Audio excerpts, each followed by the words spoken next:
How's it going, everybody? Welcome to Something to Talk About. I'm Taco.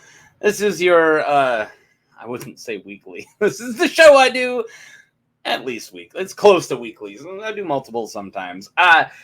No editing, no nothing. I got a script. I read it, and I also do my own thing. And we've been doing a lot of Song of Ice and Fire lore, so let's not stop. Click, like, subscribe, especially if you like Game of Thrones stuff. This is a good one. If we ever get like another series following the Targaryens, I know this will be one of the most main characters. Okay, this is Aemon the Dragonknight, and I'm doing a lot of Whitecloaks. I'm doing a lot of Knights of the Kingsguard because it's winter, right? Like white. It's the holiday season. Christmas probably already passed by the time I'm putting this out. It's getting close to gearing up for New Year's, and at least where I live, it's going to be winter until March.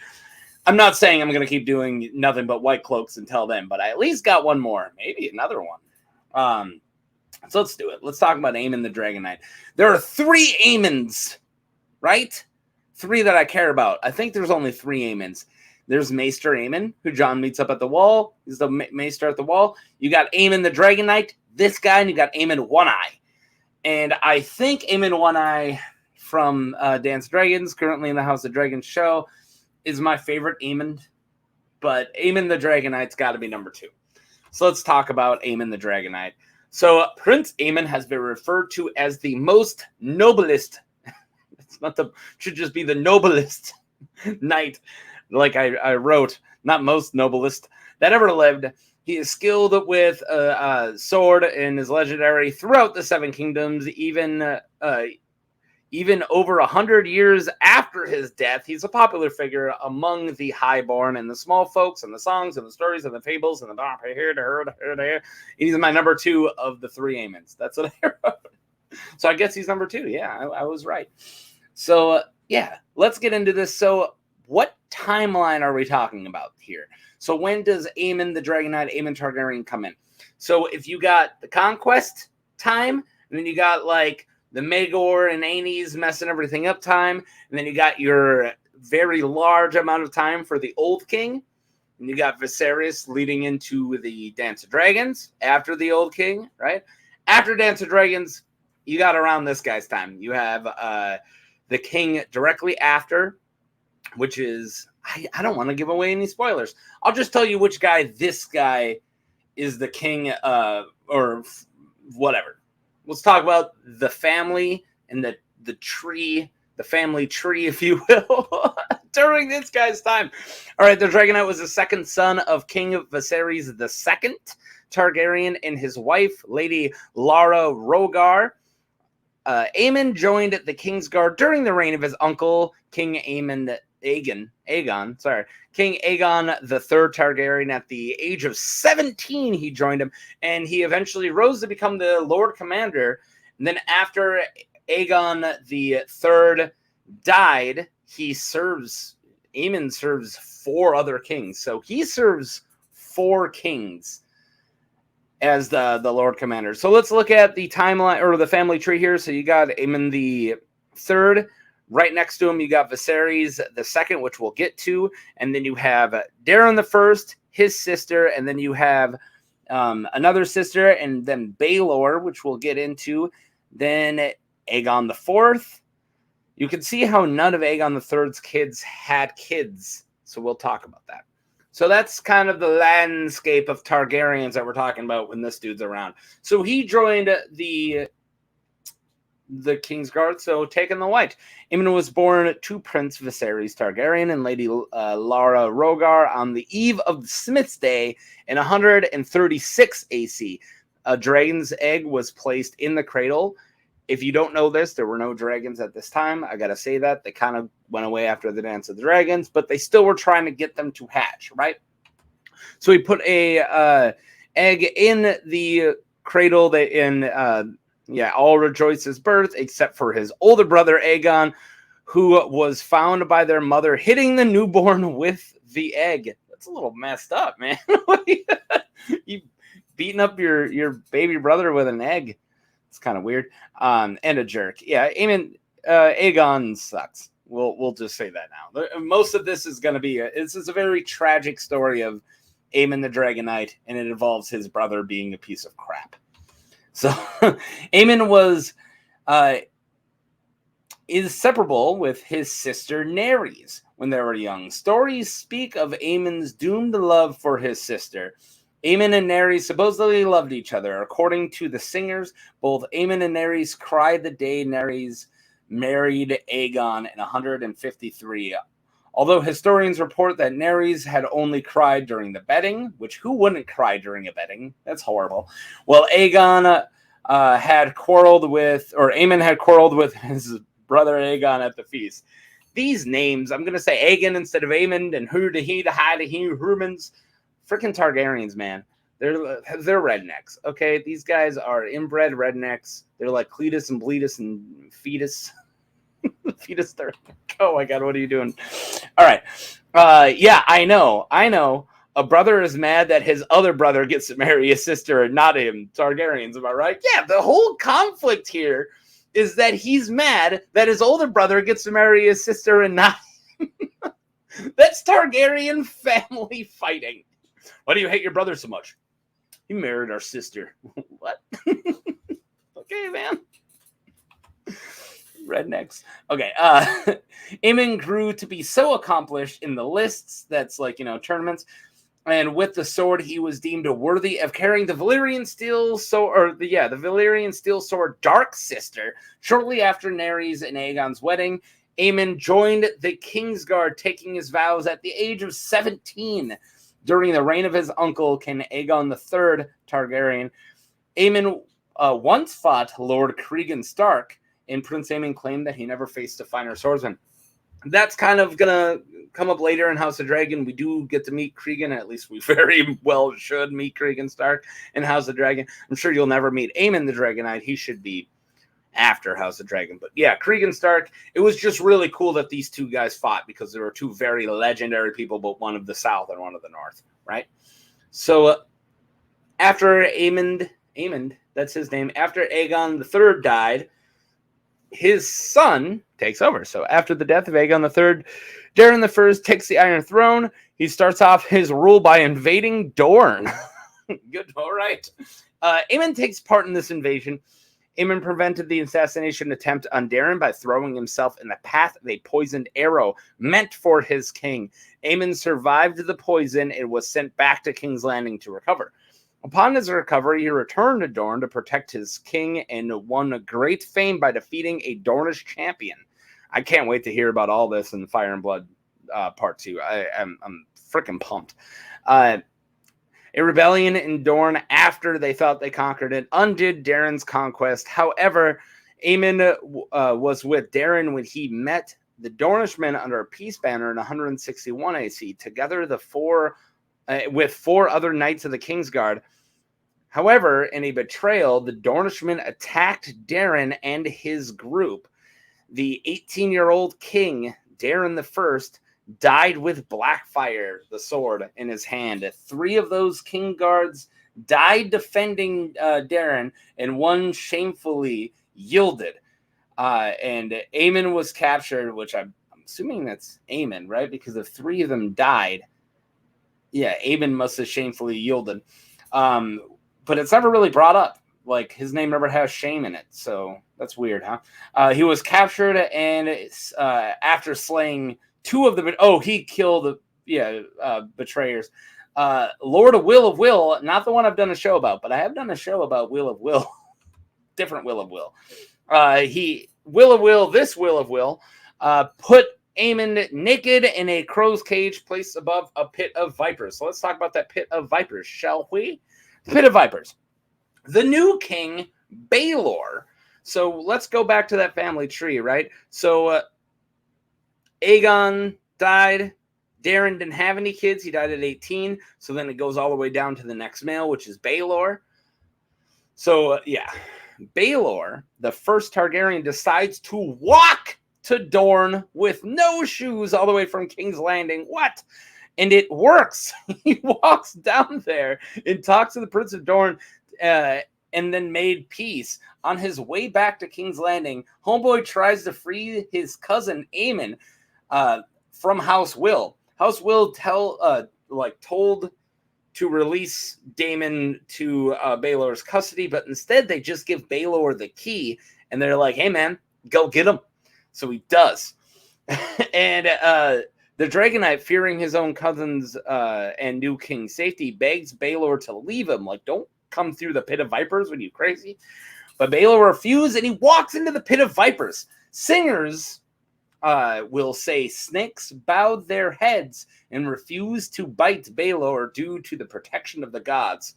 And I just wrote, dumb, dumb, dumb, because that's dumb. However, the Maesters do believe that Baelor was bitten 6 times before reaching Aemon's cage. Well, the Dornishmen claim the king was bitten 100 times before using the key. The freed Aemon carries Baelor upon his back, while the Wills wager on how long they would last. So everyone just assumed that they're going to die because Baelor got bit by a bunch of snakes. The venom put Baelor into a coma, and Aemon carried the comatose king north, accepted him from a village located in the Bone Way, in the Red Mountains, gave Aemon clothing and a donkey to carry Baelor. The cousins arrived at Blackhaven and all this stuff. We don't need to get out into all this, but the king eventually woke up upon Storm's End, it was a half a year before he felt fit to travel to King's Landing. And a few years later, Baelor starves himself to death because the gods and stuff. He's a very pious guy, Baelor, right? That's why we have Baelor Sept, the Sept of Baelor. He loves the gods. He does a bunch of stuff. This isn't a video about Baelor, but Baelor does a bunch of weird Baelor stuff, like names a kid High Septim and stuff like this. And then he just keeps starving himself as these big fasts, and then he fasts himself to death. If I was Aemon the Dragonknight, I'd be like, for one, I'm sworn to protect you, eat a frickin' sandwich. And 2, I'd be like, dude, I carried you all the way from the pit of pit of vipers, all the way north, all the way to Storm's End, just carrying you on my donkey, and then you're just going to starve yourself to death? I wouldn't like Baelor if I was his Kingsguard guy. All right, the Unworthy. So this is under the next person who becomes king, which is Aemon's brother, Aegon. So I do cover this in a short, if you want a really, really condensed version. But I do cover this fight. That's this picture. I mean, there's a lot here more than just a picture. So after Baelor, his father, who was serving his hand to the king, so good old Viserys II. So yeah, I'm wrong here. Aegon doesn't become king right after Baelor, right? There's somebody else. Aegon and Aemon's father, Viserys. But he becomes king and then dies, sadly, in only 1 year. So, of course, there's a lot of people who think that Aemon the Unworthy poisoned his dad. But Viserys is kind of awesome. Viserys II was a hand of the king for his brother, for Daeron, and for Baelor for a very long time. Then he only lives 1 year as being king. He's one of my favorite kings of this fictional universe. Aemon's elder brother, Aegon the Unworthy, takes the throne after his father's death. During Aegon's reign, Aemon remains Lord Commander of the Kingsguard. When Nerys was accused of adultery and treason by good old Morgul, I'm going to call him Morgul Hastewick, Prince Aemon defends his sister's honor in a trial by combat and slew good old Morgul, and this inspired many songs and stuff, which, like, doesn't that kind of prove your guilt? It's like, Morgul's like, hey, Nerys is sleeping with Aemon the Dragonknight, and Aemon Dragon's like, I challenge you by combat. He's like, oh, I bet. He's like, you know what? No one's supposed to find that out yet. Yeah. But who knows? Maybe they're not sleeping together. Maybe they are. Rumors remained about Aemon being the actual father of Aegon's son and heir, Prince Daeron. This caused several people to look at Aemon's bastards, one of Aegon's bastards, Daemon Blackfyre, as the new heir to the throne. The truth of these rumors have never been proven or disproven, according to writings of Maester Keith in Lives of Four Kings. Aegon Aegon IV secretly started the rumors. Okay, sorry, I'm stuttering. So this maester says that Aegon himself started the rumors of Nerys' adultery and then just used good old Morgul as to instigate his tale. Though at the time he denied it, the accusations coincidentally started when Aegon and his heir, Prince Daeron, were quarreling. So yeah, that makes sense. He's arguing with his son, and then he's like, let's spread a rumor that he's not even my son. What a jerk. I hate the Unworthy. Daeron opposed Aegon's plan to an unprovoked war of Dorne, and the prince began Aemon's being Aemon's son would have give King Aegon the legitimate reason to set him aside for his favorite bastard, Daemon. So let's talk about Daemon really quick. So there he is. Daemon the First Blackfyre is the first name underneath their generation. So he's actually the son of Aegon the Fourth and his cousin, Dana? Yeah, Dana. So, so still pure Targaryen, good old Daemon Blackfyre is, but not as heir because he's a bastard.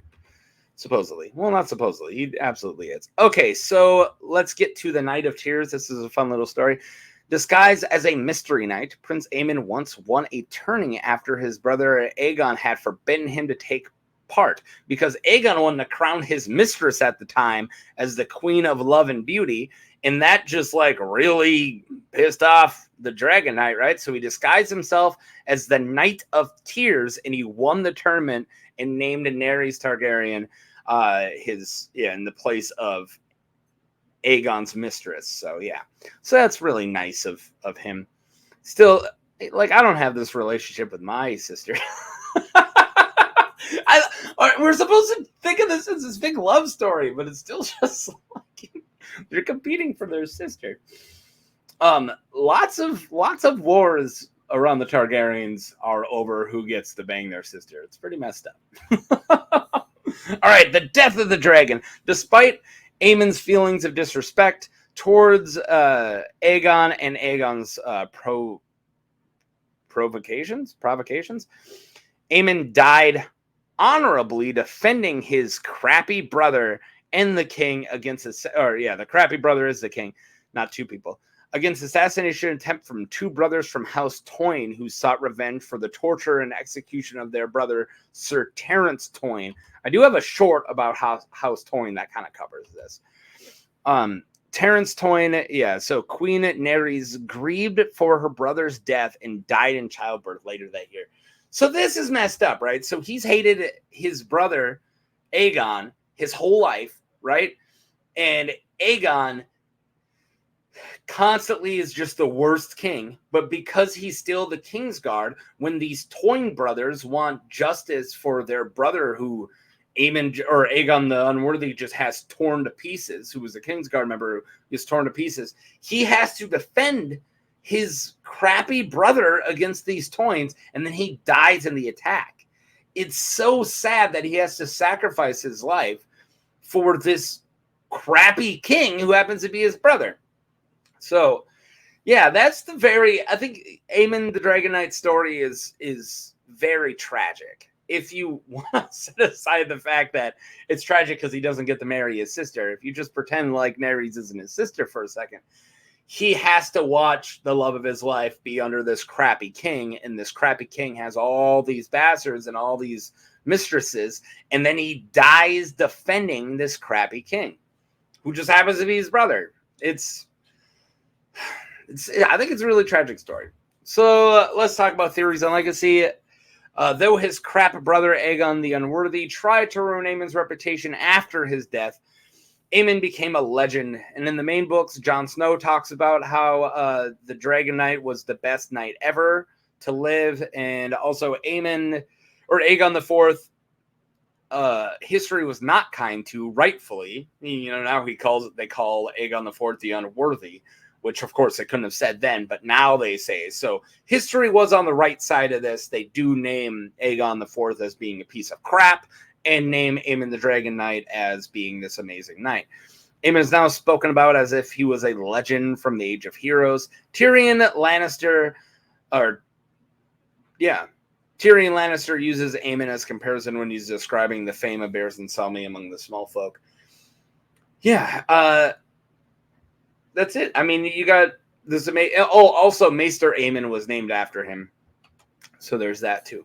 So that's Aemon the Dragonknight. It's actually probably one of the bigger characters I'm ever going to cover in this series. Maybe I'll cover a bigger one. But yeah, it's my Aemon the Dragonknight.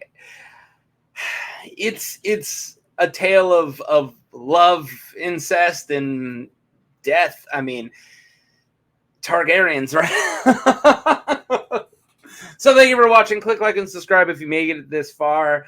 Let me know of any of the smaller, lesser-known characters that you haven't seen on any of the shows that you want me to cover, and I will. So let's just hope that Fire and Blood Volume 2 comes out at all. I hope he actually George gets to write it, and because I can't wait to learn more about this time. This time is great, and I also can't wait to learn more about Aemon the Dragonknight. Sorry, I called him Aegon so many times. Targaryen names, man. Okay, you guys have a really good day. The rest of your winter, or whatever time it is when you're watching this. And yeah, don't die in a trial of combat.